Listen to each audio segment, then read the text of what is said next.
Assalamualaikum warahmatullahi wabarakatuh.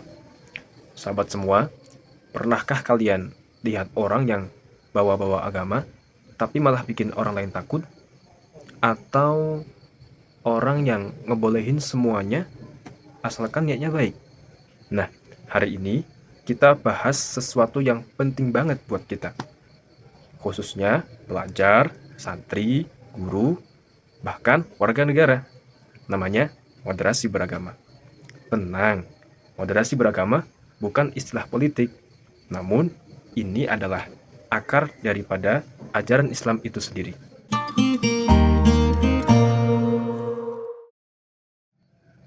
Apa itu moderasi beragama?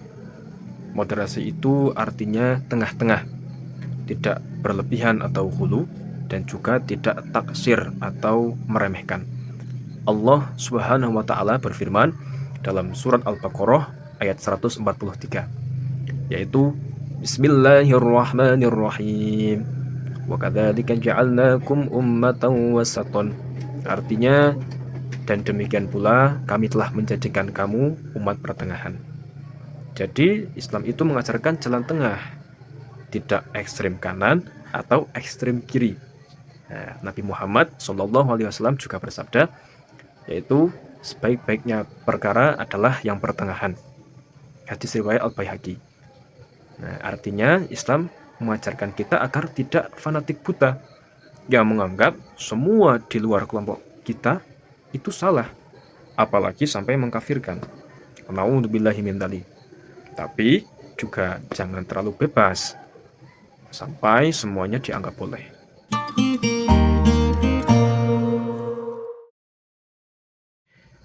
Cerita pada zaman Nabi.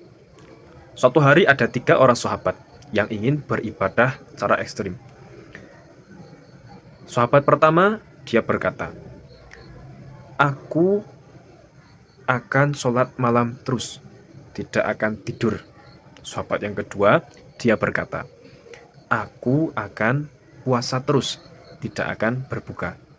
Dan sahabat yang ketiga, dia berkata, "Aku tidak akan menikah, agar bisa fokus beribadah." Nah, kemudian Nabi mendengar perkataan 3 sahabat ini. Apakah Nabi senang? Jawabannya adalah tidak. Nabi kemudian bersabda, "Aku sholat dan aku tidur. Aku puasa dan aku berbuka. Aku juga menikah.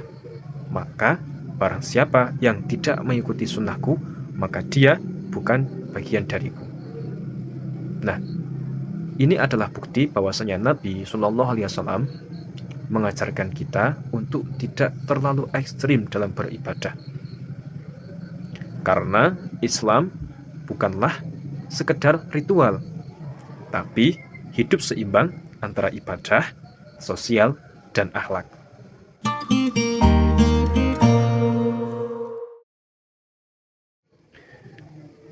Kenapa moderasi itu penting?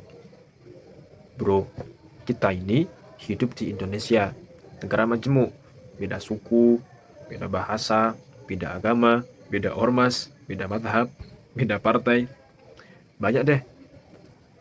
Kalau kita ngotot akan kebenaran kita sendiri, itu malah jadi pemicu konflik, bibit perpecahan.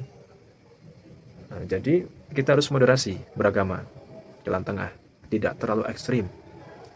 Kan Islam mengajarkan kita untuk tegas dalam akidah, tapi lembut dalam akhlak, dan juga harus bijak dalam muamalah. Nabi pun dulu saat dakwah beliau dengan cara kasih sayang, tidak ekstrim.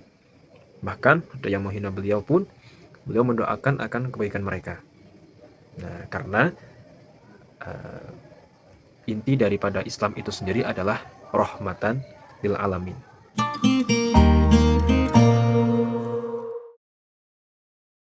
Moderasi beragama itu bukan netral-netralan. Moderasi beragama itu bukan berarti kita jadi orang yang netral, abu-abu, gak punya sikap. Bukan. Moderasi beragama itu berarti kita menempatkan agama secara adil, tidak ekstrim kanan ataupun ekstrim kiri. Kalau kita jadi orang yang keras, nanti kita akan mudah mengkafirkan orang lain.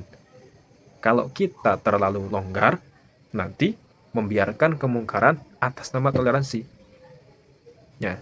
Jadi gimana? Jadi kita harus moderasi, seimbang antara komitmen dan toleransi.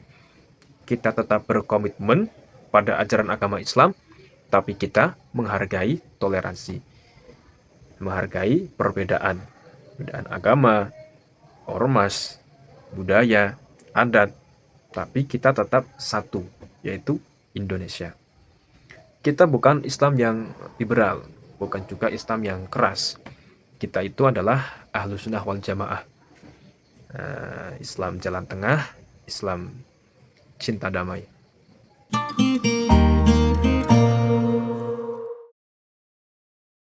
Nah, mulai sekarang sudah tahu kan, moderasi beragama itu bukannya lemah, tapi kekuatan kita, kekuatan Islam yang rahmatan lil alamin. Yuk jadi bagian dari generasi moderat yang cinta damai, cinta ilmu, dan cinta sesama. Mulai sekarang, hindari fanatisme buta, lawan hoaks agama, rangkul perbedaan dengan akhlak Qur'ani. Jangan lupa, beragama itu jangan ekstrim kanan, ekstrim kiri, ambil tengahnya, karena itu jalannya Nabi. Shallu ala Nabi. Wassalamualaikum warahmatullahi wabarakatuh.